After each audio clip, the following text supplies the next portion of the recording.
Hindi ako nagmamakalinis. Marami rin ako nanakaw pero naubos na. So, wala na. Mahirap kayo? Putang ina, sige. Magtiis kayo sa hirap at gutom. Wala akong pakialam. Baka dumating po ang pagkakataon.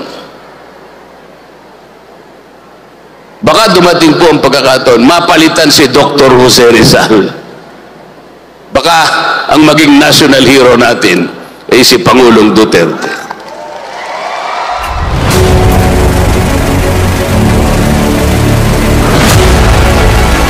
Saan ang pangako?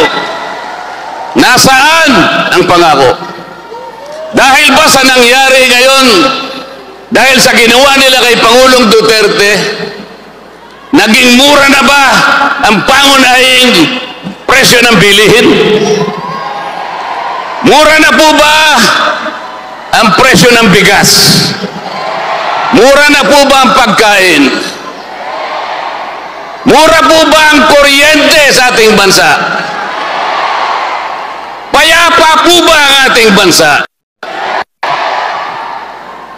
Hindi na po ba kayo natatakot maglagat ngayong gabi?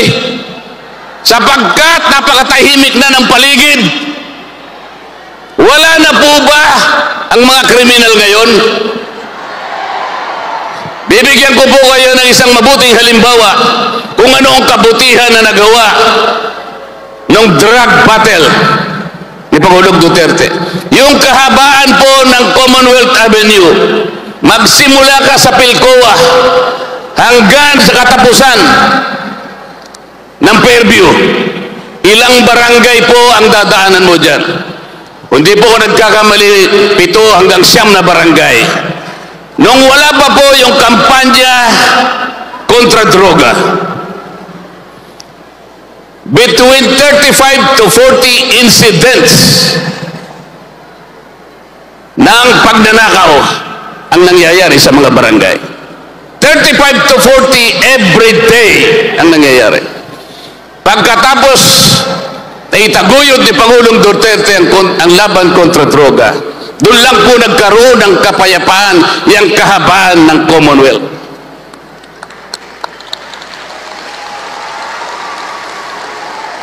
Pagkatapos,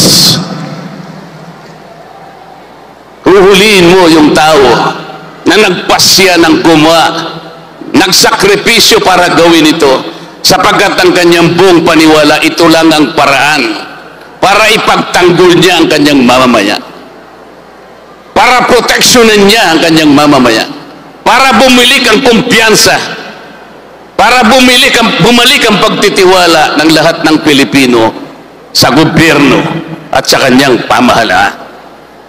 Ito ngayon ang iginanti. Ito po ang ginanti sa kanya. Nandun siya ngayon, nag-iisa. Lilistisin ng banyagang hukuman, ipinagkanulo ng Pilipino ang sarili nilang Pangulo na walang inisip kundi ang kapakanan ng kanyang bansa. Baka dumating po ang